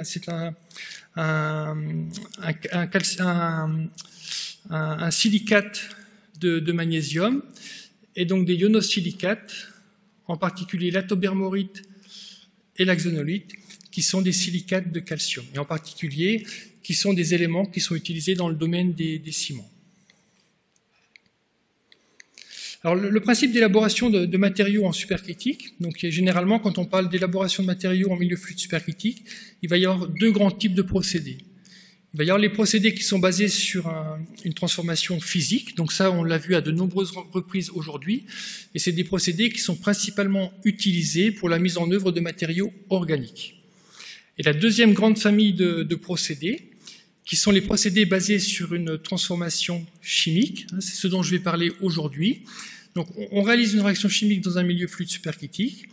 Cette réaction chimique va induire le processus de germination-croissance et la formation d'une nanostructure inorganique. Donc en termes de réaction chimique, on va pouvoir mettre en œuvre, donc comme je vous l'ai dit tout à l'heure en montrant le diagramme qui simulait la structuration des molécules dans un milieu fluide supercritique, on va pouvoir réaliser une réaction chimique comme dans un liquide, et on va pouvoir réaliser le même type de réaction chimique comme vous pouvez le voir sur le transparent. Ça peut être des réactions de décomposition thermique, des réactions hydrothermales, solvothermales, sol-gel ou encore redox. Donc comme je l'ai dit, ces réactions chimiques vont induire le processus de germination-croissance, et l'ensemble de nos recherches consiste à comprendre l'influence des paramètres opératoires sur la réactivité chimique, donc mécanisme, thermochimie, cinétique, et sur la thermodynamique du système. En particulier, un paramètre qui va être important, comme on l'a discuté tout à l'heure avec Martial, c'est la tension de surface, qui est un des paramètres importants pour contrôler la nucléation des nanostructures dans ce type de milieu. Donc en termes de procédés, c'est relativement simple, on est sur des procédés continus. C'est aussi simple que ce qui est représenté sur le transparent. On va avoir des pompes pour injecter les réactifs. Le réacteur, généralement, est un réacteur tubulaire, et ensuite un module pour récupérer les matériaux. En termes de paramètres opératoires, donc généralement, on utilise des précurseurs qui sont commerciaux, et sur les 5 dernières années, on a commencé à développer des précurseurs à façon, parce qu'on va vers des matériaux qui sont de plus en plus complexes et de plus en plus compliqués à synthétiser. En termes de solvants, on va utiliser différents types de solvants, donc principalement l'eau, des alcools, l'ammoniac ou encore des mélanges. Ce qui caractérise cette voie de synthèse, ce sont des temps de réaction qui sont très courts. Généralement, c'est inférieur à la minute. Et en termes de température, hein, donc moi je suis dans un laboratoire de chimie du solide, donc les collègues travaillent généralement à des températures qui sont élevées. Pour faire des phases inorganiques, ils sont au-delà de 1000 degrés. On arrive à faire le même type de matériaux à des températures de l'ordre de 400 degrés. Et tout ceci, je pense, hein, donc c'est des choses qu'on est en train d'essayer de modéliser, justement parce que notre fluide supercritique, lorsqu'on va précipiter la phase, elle va se précipiter dans le domaine gaz. Hein, donc on va se rapprocher de ce qui peut se faire dans des voies type gazeuse. Et ce qui est intéressant également, en changeant de type de technologie, donc là sur des réacteurs tubulaires, on va plutôt être sur de la germination homogène, donc élaborer des poudres. Et lorsqu'on va passer sur juste, en changeant la technologie des réacteurs et en conservant le même type de chimie, on va pouvoir élaborer des films. Hein, donc là, ce que vous voyez, c'est un schéma d'un réacteur à paroi froide, où là, donc, lorsqu'on utilise un tube, on chauffe les parois du tube et donc on réalise une nucléation homogène. Lorsqu'on utilise un réacteur à paroi froide, on va juste chauffer le substrat et la réactivité va venir se faire à la surface du substrat et on va induire une nucléation hétérogène. C'est ce qui fait un petit peu la versatilité et la flexibilité de ce type de technologie, parce que si vous jouez avec la chimie, c'est-à-dire les couples solvant-précurseurs, et que vous jouez avec la technologie, vous pouvez avoir accès à un certain nombre de natures de matériaux, mais également de textures de matériaux. Donc là, je vous présente une image de l'ensemble des dispositifs qu'on a pu développer au laboratoire à différentes échelles. Donc de l'échelle microfluidique, où là on vient de développer une nouvelle technologie tout saphir, hein, donc c'est-à-dire une plus large fenêtre optique pour tout ce qui va être in situ, mais également une meilleure résistance en pression et en température, jusqu'à l'échelle pilote, où là on voit l'image d'un dispositif qui permet de synthétiser l'ordre du kilogramme de matériaux en continu. Et ce qu'on a fait aussi qui a permis vraiment d'avancer dans la compréhension des processus, c'est d'essayer d'ouvrir cette boîte noire que constituaient les réacteurs supercritiques en implémentant tout un tas de techniques de caractérisation in situ. Et ceci a été permis justement par rapport aux différentes technologies de réacteurs aux petites échelles qu'on a pu développer. Donc le plus simple, c'est le tube saphir. Et ensuite, lorsqu'il y a un impact de l'hydrodynamique et du mélange, on peut implémenter des réacteurs microfluidiques avec tous ces outils de caractérisation in situ. Donc des outils qui sont au laboratoire. Hein, donc on pouvait le voir, donc diffraction des rayons X, différents types de spectroscopie, Raman infrarouge, également micropive, mais également la possibilité d'utiliser ces dispositifs au synchrotron, donc des techniques du type SAX-WAX, ou encore plus récemment, on s'est mis à la PDF qui va permettre de vraiment attraper les premiers instants de la formation des matériaux. Donc si on résume sur l'intérêt de l'approche supercritique pour élaborer des matériaux, donc comme je l'ai dit, c'est une voie de synthèse qui va être continue, qui permet d'obtenir des matériaux haute qualité. Donc ce que je mets derrière haute qualité, c'est vraiment des matériaux qui vont être très bien cristallisés, avec très peu de défauts. Et ça, on l'a démontré sur un système modèle qui était l'oxyde de zinc. Et ce qu'on essaie de faire aujourd'hui, c'est de voir si on est en mesure de contrôler à la fois la densité de défauts, mais également la nature des défauts dans les matériaux. Donc, comme je l'ai dit, une technologie qui est versatile, en jouant sur le couple chimie-procédé, qui peut être considérée comme durable, hein, lorsqu'on travaille avec de l'eau ou du CO2 par exemple, et avec laquelle on peut transférer à l'échelle industrielle. Donc si vous êtes intéressé pour avoir plus de détails par rapport à cette approche, je vous propose différents types de papiers de revue récents, donc dont un qui était proposé par notre collègue et ami Tadafumi Hachiri, hein, qui était l'inventeur de cette technologie. Premier papier en 1992. Également un papier de Jawad Dar, un collègue anglais, là qui montre un petit peu de façon exhaustive tout ce qui peut être fait avec cette approche, mais plus avec une approche procédé chemical engineering. Et dans l'édition spéciale du Journal of Supercritical Fluid, dans lequel TAD avait proposé ce papier, on avait été également invité, et donc nous on l'avait plutôt proposé sous l'angle de la chimie, à montrer que en variant la nature des solvants et des précurseurs, on pouvait avoir accès à différents types de matériaux. Alors j'en arrive à l'exemple du talc. Alors pourquoi le talc? Donc là, ce que vous voyez, c'est la structure du talc. Donc c'est un matériau que tout le monde connaît, un matériau qui est lamellaire et qu'on utilise pour ses propriétés intrinsèques qui sont précisées sur le transparent. Mais ce qui était intéressant d'aller vers des matériaux synthétiques, d'une part, c'est d'être en mesure de réduire la taille du matériau, parce que lorsque vous le broyez, on a vu ce matin, je vais se montrer les deux approches, bottom-up, top-down. Si vous broyez du talc, au-delà du micron, vous allez amorphiser votre matériau et donc vous allez perdre toutes les propriétés. Donc il y a vraiment un intérêt d'aller vers la voie bottom-up. Donc c'était la première motivation. Et la seconde, je dirais la plus importante, c'est d'aller vers des matériaux qui soient purs d'un point de vue chimique. Parce que lorsque l'on extrait des matériaux, en particulier du talc dans les mines, en fonction de l'endroit d'où il va être extrait, vous allez trouver d'autres éléments dans le matériau. Et en particulier, pour tout ce qui est application cosmétique, il est important d'avoir des matériaux dont on contrôlait la pureté chimique. Donc ce matériau avait déjà été élaboré par des voies hydrothermales classiques, donc 6 heures de réaction, 300 degrés dans des autoclaves. Et donc nous, on a montré qu'il était possible de passer cette synthèse en continu sur le principe du schéma de procédé que je vous ai montré précédemment, très simple, 2 pompes pour injecter les réactifs. Et en 20 secondes, on arrive à faire le matériau. Et donc pourquoi ça fonctionne? C'est au niveau du précurseur de magnésium. L'idée était d'utiliser un acétate de magnésium qui soit capable de capter le sodium que l'on retrouve dans le précurseur de silicium et qui était un inhibiteur de croissance du matériau. Et donc dans ces conditions, à 400 degrés, 20 secondes de temps de séjour dans le réacteur, 250 bars dans de l'eau, on arrive à élaborer le matériau. Donc vous avez ici la comparaison du talc naturel avec le nanotalc.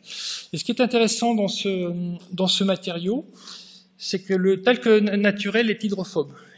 Donc pour les industriels qui l'utilisent, généralement, ils ont beaucoup de travail à faire pour le rendre hydrophile et le compatibiliser avec un certain nombre de formulations. Le nanotalc est hydrophile, et ça on peut très bien le comprendre parce que les fonctions OH sont sur les bords du matériau.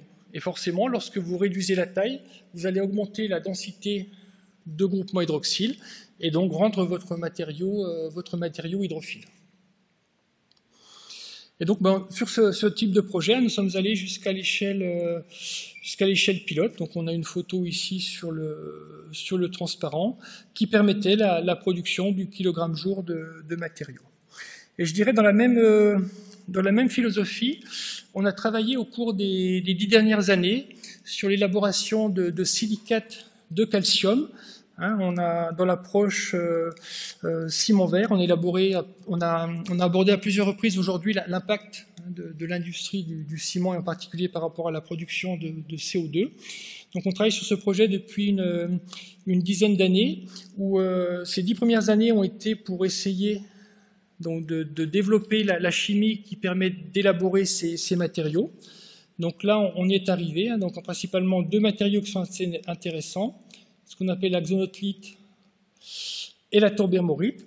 Et maintenant, on va passer dans une seconde phase, donc un laboratoire transfrontalier qui était monté entre l'Université de Bordeaux et l'Université du Pays Basque espagnol sur ces problématiques de green concrete, où là, on va travailler vraiment sur des matériaux maintenant, des ciments fonctionnels, dans 3 domaines, le développement durable, l'énergie et et la photonique. Donc, vous voyez sur le transparent l'ensemble des partenaires du côté espagnol et puis l'ensemble des partenaires du côté bordelais.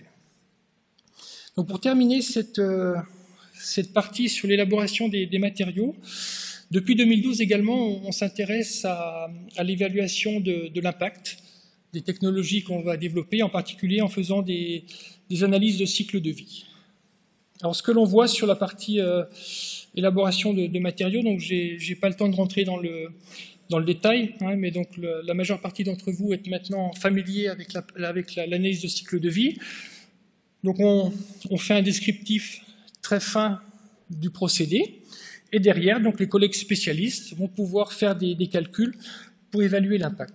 Et ce qui est intéressant sur ce procédé, et aujourd'hui il y a de plus en plus d'études qui sortent là-dessus, et on arrive à la même conclusion.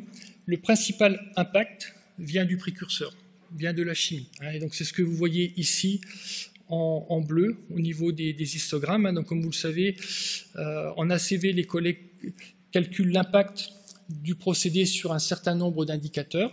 Et donc là, ce que l'on voit en bleu, c'est l'impact des précurseurs que l'on va utiliser. Et si on arrive à augmenter la concentration en précurseurs dans l'eau, bien évidemment, on va encore augmenter l'impact de la chimie et des précurseurs qu'on veut utiliser sur le procédé. Et après, juste pour illustration, ces outils peuvent nous permettre de nous accompagner dans le développement du procédé. Là, ce que l'on voit, c'est l'évolution de l'impact sur les indicateurs en fonction de la composition du matériau. Donc là, l'exemple que l'on a fait, c'est sur les titanates de barium, qui sont des perovskites qui sont utilisés principalement dans les condensateurs. Et donc, en fonction de la composition du matériau, on va pouvoir également jouer sur l'impact de ce matériau. Et après, on est allé également une étape plus loin pour travailler sur l'intégration de ces nanomatériaux en couplant les opportunités offertes par l'analyse de risque et également par l'analyse du cycle de vie. Donc j'en arrive maintenant à la troisième partie, pour boucler la boucle, et parler du recyclage des matériaux en utilisant les milieux fluides supercritiques. Donc dans la littérature, principalement deux solvants sont utilisés, l'eau et le CO2. Alors au niveau de l'eau, les premiers travaux de recherche ont bien évidemment été faits dans le domaine de l'oxydation dans l'eau supercritique. Donc ça, c'était les années 90. Ensuite, la communauté s'est orientée vers je dirais tout ce qu'on a pu acquérir comme compétences dans le domaine vers la conversion thermochimique de la biomasse. Ce sont des activités qui continuent encore aujourd'hui, carbonisation hydrothermale, liquéfaction, gazéification, et puis également vers le recyclage des matériaux. Alors, une utilisation de l'eau supercritique pour le recyclage des matériaux. Le premier exemple est le recyclage des fibres de carbone des matériaux composites. Donc là, c'est pareil, il y a un certain nombre de résultats dans la littérature, dans le domaine. Donc, sur différents types de composites, des matériaux inertes ou des matériaux non polymérisés, différents types de matrices polymères, thermoplastiques, thermodures, élastomères, et sur différents types de fibres. Donc bien évidemment, nous on s'intéresse aux fibres de carbone par rapport à leur valeur ajoutée, mais ça fonctionne également très bien sur la fibre de verre. Donc le principe est relativement simple. On fait passer de l'eau dans des conditions particulières sur le matériau et on va extraire la résine.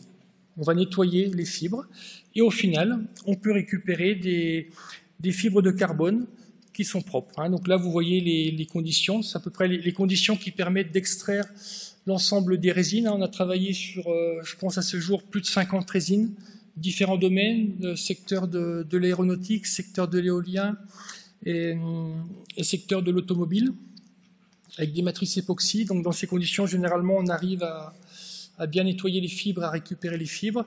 Il faut des conditions un tout petit peu plus dures quand on passe sur de la résine phénolique. Hein. Et pour les gens qui travaillent sur la conversion de la biomasse, on peut très bien le comprendre. Il est plus dur d'attaquer la lignine que les autres fractions de la biomasse. Donc c'est un projet sur lequel on est allé assez loin, une caractérisation très fine des fibres, avant, après traitement, caractérisation physico-chimique, caractérisation mécanique des fibres, et la conclusion a été la suivante, et c'est pareil dans la littérature aujourd'hui, l'ensemble des résultats convergent, et montrent qu'avec cette approche, on arrive à récupérer des fibres de carbone, avec des propriétés mécaniques qui sont très proches des fibres vierges. Donc généralement, on affiche qu'on perd moins de 5% des propriétés mécaniques d'origine, parce que ce qu'il faut savoir pour la caractérisation des propriétés mécaniques, lorsqu'on va enlever la résine, on va également enlever l'enzymage. Et après, manipuler des fibres sans enzymage, c'est pas forcément évident, et c'est d'autant plus compliqué, je dirais, pour caractériser l'évolution des propriétés mécaniques. C'est la raison pour laquelle on affiche qu'on perd moins de 5%. Et ça positionne cette techno de façon assez intéressante par rapport à la voie qui est aujourd'hui utilisée à l'échelle industrielle, qui est la pyrolyse. Parce que la pyrolyse permet également de brûler la résine, mais va avoir une tendance à attaquer la surface des fibres. Et là, les propriétés mécaniques, vous pouvez perdre dans certains cas jusqu'à 20% des propriétés mécaniques d'origine. Donc, je dis qu'on est allé assez loin sur ce projet. On est allé jusqu'à la réalisation de prototypes avec des fibres recyclées. Alors, ce qui est plus intéressant pour moi comme exemple en tant que chimiste, on a montré qu'on pouvait être également très sélectif. Donc là, ce que vous voyez, c'était sur l'enveloppe du M45. Qui est notre missile de défense stratégique, qui aujourd'hui qui a été remplacé par le M51. Donc il y a eu des études qui ont été faites sur le démantèlement. Et donc nous, ce qu'on a regardé, c'est est-on capable de recycler le réservoir avec deux objectifs. Comme vous pouvez le voir, le premier, ce sont des multimatériaux, donc de séparer l'ensemble des matériaux. Et ensuite, sur cette partie Kevlar, c'était également un composite, donc des fibres de Kevlar dans une matrice époxy. Et l'enjeu était d'être sélectif, c'est-à-dire d'être capable d'hydrolyser, de solvoliser la résine époxy et de récupérer des fibres de Kevlar. Donc ce qu'on a réussi à faire en travaillant dans des systèmes eau éthanol, et lorsque l'on rajoute de l'éthanol dans de l'eau, on va modifier les effets de solvatation qui ont été présentés par Jacques ce matin. En fait, on va modifier les propriétés de solvatation de l'eau, et en fonction de la quantité d'éthanol qu'on rajoute dans le système, on va pouvoir, je dirais, contrôler la réaction d'hydrolyse. Et avec ce système-là, on arrive à être sélectif, à extraire la matrice époxy et à récupérer des fibres de Kevlar. Donc c'est des fibres de Kevlar qu'on avait envoyées aux établissements, donc Jules Tournier, qui est une filière de Mazamet, qui travaille sur le Kevlar, sur le recyclage du Kevlar. Et avec ces matériaux recyclés, ils avaient refait des bobines pour refaire derrière des matériaux. Un autre exemple d'application de l'eau, donc là c'est l'eau sous-critique, c'est dans le domaine du recyclage des aimants permanents, où là ce que l'on fait, donc les aimants permanents, vous le voyez, on les retrouve dans les disques durs d'ordinateur. Un des gros problèmes aujourd'hui, c'est au niveau des pales d'éoliennes. L'idée, c'est on fait passer, exactement comme pour le recyclage des matériaux composites, on fait passer de l'eau dans des conditions particulières de pression et de température sur l'aimant. L'aimant, c'est une céramique, et on va induire une réaction au joint de grain qui va générer in situ de l'hydrogène, donc augmentation du volume et pulvérisation de l'aimant. Et de la même manière que précédemment dans le cas du Kevlar, mais avec un autre type de réaction, si on rajoute de l'éthanol, on modifie la réactivité de l'eau, et par ce biais, on arrive à contrôler le taux de pulvérisation de la céramique. Et donc pour terminer, donner quelques exemples de l'utilisation du CO2 dans le domaine du recyclage, et on voit que c'est un domaine qui est en plein développement, et en particulier on l'a vu lors du dernier congrès européen sur les fluides supercritiques, où on a pu organiser des sessions complètes dédiées sur l'utilisation des fluides supercritiques dans le domaine du recyclage, et en particulier l'utilisation du CO2. Donc on le retrouve généralement dans 3 types d'applications. Le premier, dans le domaine du recyclage des batteries ou encore des polymères. Donc là, c'est basé sur les principes de l'extraction qui ont été présentés précédemment. Au niveau des batteries, c'est extraire l'électrolyte qui est un matériau fluoré. Au niveau des polymères, c'est de faire de la dépollution. La délamination et le leaching. Il y a des publications qui ont montré que dans des procédés d'hydrométallurgie classique, lorsque l'on rajoute du CO2, on va augmenter de façon significative les cinétiques de dissolution. Alors sur la partie délamination, on a travaillé sur le recyclage des cellules photovoltaïques, et on arrive avec le CO2 à séparer les 3 parties. Donc sur les cellules de première génération, vous avez au centre la partie active, devant la partie en vert, et derrière une couche constituée de matériaux fluorés. Et donc on a appliqué ce procédé au recyclage des emballages alimentaires. Et donc sur ce brevet, on a créé une société en 2019 qui s'intéresse donc au recyclage d'un certain nombre de produits. Donc vous avez ici quelques exemples. Donc toujours des multimatériaux dans le domaine des emballages alimentaires, dans le domaine du textile, chaussures textiles. Vous voyez également sur le transparent les cartes bancaires. En fait, tout un tas de multimatériaux. Et donc là, la technologie, ce qui est intéressant, elle vient de recevoir le label Solar Impulse Efficient Solution. Donc il y a 1000 technologies qui ont été labellisées dans le monde. Donc cette technologie a reçu ce label. Et donc maintenant, Bertrand Piccard, donc président de la fondation Solar Impulse, fait le tour des investisseurs et présente ces technologies. Donc pour nous, c'est vrai que ça va vraiment être un bon booster pour pouvoir et un bon tremplin pour pouvoir développer cette technologie. Donc pour conclure et pour être dans les temps, donc ce qui nous intéresse, c'est vraiment le couplage chimie procédé dans les milieux fluides supercritiques pour élaborer des matériaux. Donc différents types de matériaux. On adresse les domaines de la catalyse, de la microélectronique, de l'énergie et de l'optique, et en particulier dans le domaine de l'optique, ce que je disais, le fait de pouvoir obtenir des matériaux qui sont bien cristallisés avec peu de défauts, c'est extrêmement intéressant. Et d'ailleurs, les propriétés optiques nous permettent de démontrer qu'on arrive à faire des matériaux de très bonne qualité. Et donc, comme je l'ai montré, l'activité recyclage qui monte en puissance et qui est montée en puissance au cours des 10 dernières années.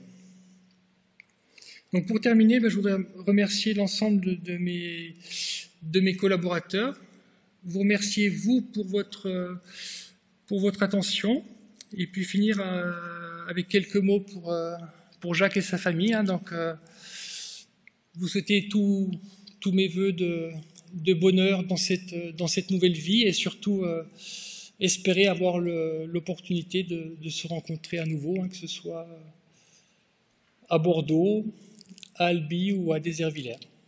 Merci.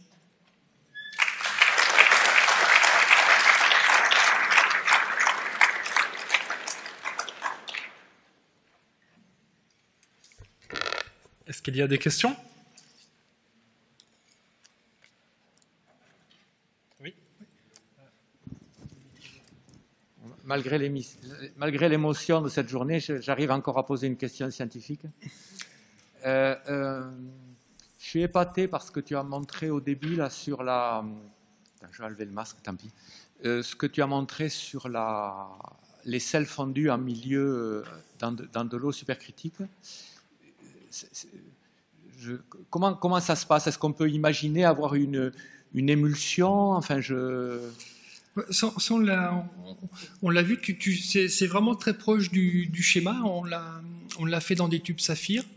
Donc on voit vraiment la phase eau qui est continue, dans laquelle tu vois des bulles de sel fondu, enfin de sel fondu, de phase plus dense. Hein. Là, aujourd'hui, ce qu'il faut, c'est ce qu'on ne connaît pas, c'est la composition de cette phase. Donc c'est sûr que c'est une phase sel fondu. Par contre, ce qu'on ne connaît pas, c'est la quantité d'eau qu'il y a dedans. Et qui va être décisive, je dirais, pour pouvoir anticiper la réactivité qu'il pourrait y avoir dans ces milieux. Mais ce qui est sûr, on les a visualisés.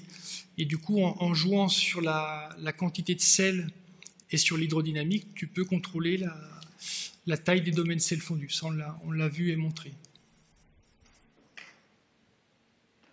Il y avait Christophe qui avait une question.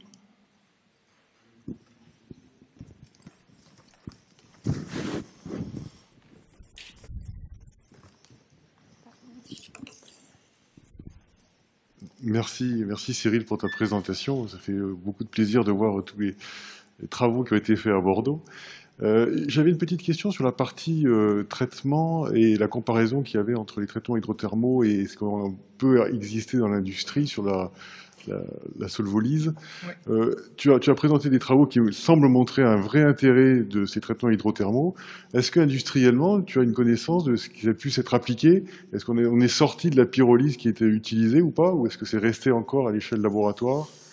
Non, il y a plusieurs points. Le premier, c'est qu'aujourd'hui, la fibre de carbone est toujours considérée comme un déchet ultime. Donc, ce qui veut dire que, typiquement, c'est des projets qu'on a développés avec Airbus. Aujourd'hui, Airbus continue à remplir des bennes et à enfouir les matériaux composites. Donc ça, c'est la première chose. Et tant que ça ne sera pas considéré comme un matériau... Enfin, je veux dire, tant que ça sera un matériau ultime, le supercritique n'a aucune chance de sortir. Il faut être très clair. Et après, en termes d'industrialisation, il y a très peu de choses qui se font. Donc, il y a une entreprise en Angleterre qui a été rachetée par des Allemands. Donc, c'est eux qui sont vraiment, ELG Carbone, c'est eux qui sont vraiment leaders dans le domaine. Donc, aujourd'hui, ils utilisent la pyrolyse. Ils savent que c'est pas une techno qui est durable. Mais aujourd'hui, il n'y a que ça. Donc, pour moi, tant que la fibre de carbone sera un déchet ultime, la techno supercritique, elle n'a aucune chance de sortir. Donc là, nous comme je disais, on a beaucoup travaillé pendant 10 ans dessus, on a capitalisé beaucoup de savoir-faire, mais aujourd'hui, ça reste dans les cartons.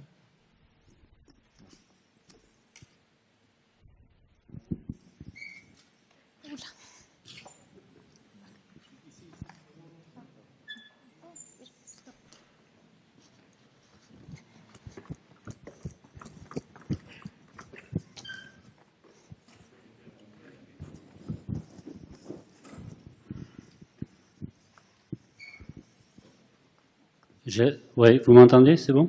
Oui, très bien, oui. Oui, justement, c'était une question par rapport au statut de déchet ultime. Je travaille avec une structure qui s'appelle la Convention des entreprises pour le climat. Oui.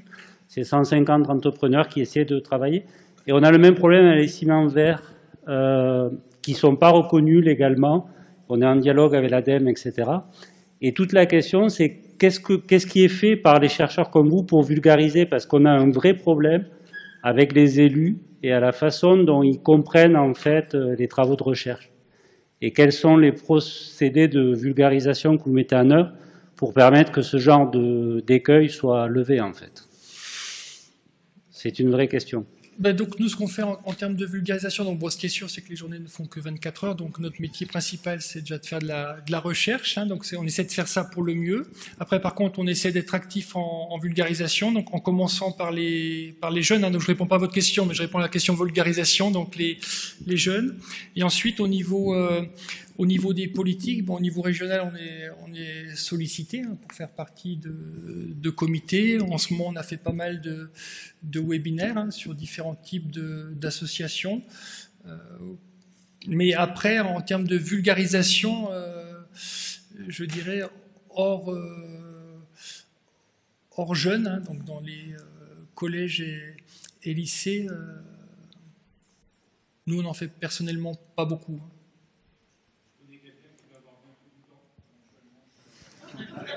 Comment? Ah ben ça, c'est une bonne idée.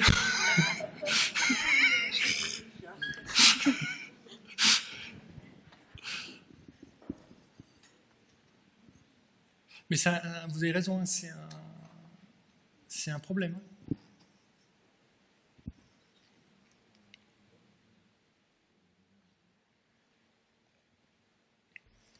Cette question. Donc, alors, je vais appeler d'abord Jacques, qui va nous faire un petit mot. Et ne partez pas juste après, puisque je laisserai la parole à Fabienne. Alors, je vais être très, très bref, parce que la journée a été très dense. Qu'est-ce que je peux dire à la fin de cette journée? Je crois que dans mes rêves les plus fous, je n'aurais pas pu imaginer une journée de jubilé aussi réussie qu'elle a été ici. Donc je vais simplement vous envoyer un grand merci. J'ai reçu plein de bonnes ondes toute la journée. Là, j'en suis encore tout ébouriffé. Donc j'ai remercié ce matin, bien sûr, ma famille, hein, mes enfants, ma femme. Je ne serais pas ce que je suis sans eux, évidemment. J'ai remercié aussi ce matin tous les collègues de l'école. Et pour terminer, je voudrais juste mettre un petit focus particulier, mais sur les personnes qui ont permis concrètement la réalisation de cette journée. Je pense à Marc et à Henri-Claude pour l'audiovisuel, la réalisation des livrets. Je pense à Charline et Justine au service com, à mes collègues qui m'ont accompagné à Rhapsody, Marie, évidemment, Romain, Fabien, Martial, enfin voilà. Donc un immense merci à vous tous, en particulier bien sûr aux conférenciers, et à vous tous qui êtes venus ou à ceux qui ont suivi à distance. Je peux rien dire d'autre. Je n'oublierai jamais cette journée. Et voilà. Merci.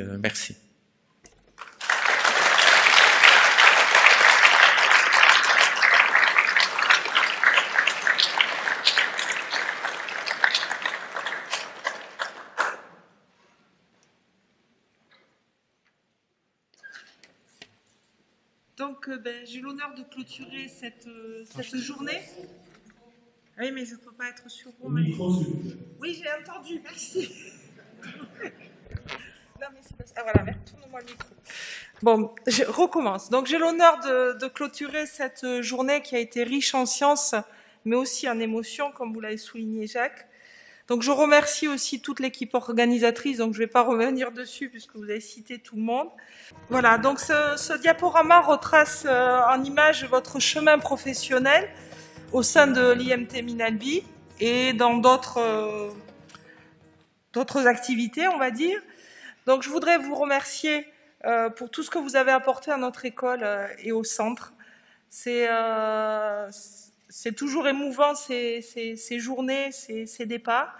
Donc, je vous remercie aussi de nous avoir permis de nous réunir parce que depuis un an, on était tous un peu dispersés un peu partout. Donc, merci pour ça aussi.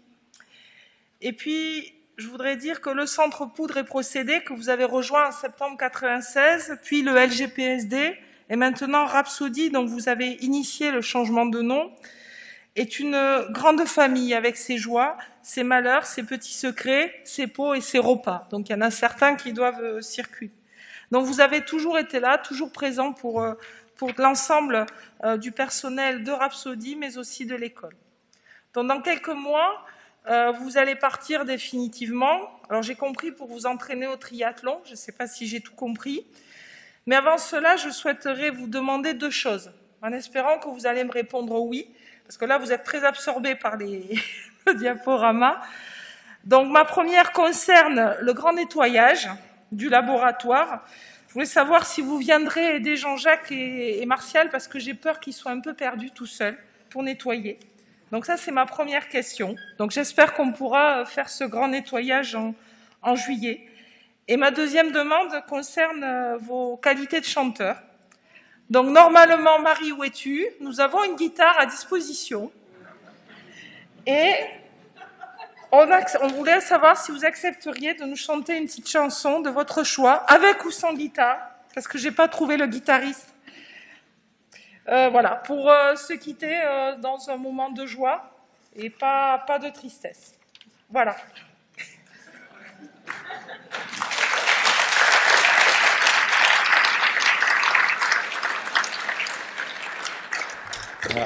Je crois que je vais laisser la guitare dans la housse parce que, à vrai dire, j'avais ressorti ma guitare lors du premier confinement un petit peu. Mais là, comme ça, sans partition, bon. Par contre, alors qu'est-ce que je pourrais bien vous chanter?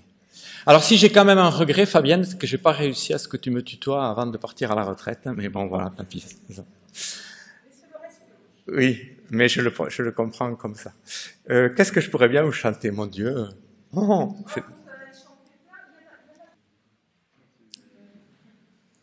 Bon, allez, tant pis, je me lance. Hein.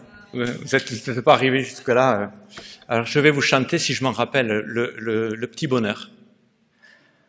C'était un petit bonheur que j'avais ramassé. Il était tout en fleurs sur le bord d'un fossé. Quand il m'a vu passer, il s'est mis à crier « Monsieur, ramassez-moi, chez vous, emmenez-moi, mes frères m'ont oublié, je suis perdu, je suis malade. Si vous ne me cueillez point, je vais mourir, quelle balade. Monsieur, je vous en prie, ramassez-moi dans ma demeure. » Ah, je sais plus, excusez-moi, je suis...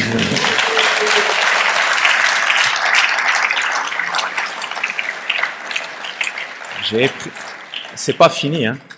J'ai pris le petit bonheur, l'ai mis sous mes haillons. J'ai dit, faut pas qu'il pleure, viens-t'en dans ma maison. Alors le petit bonheur a fait sa guérison sur le bord de mon cœur. Bon, je sais plus, allez.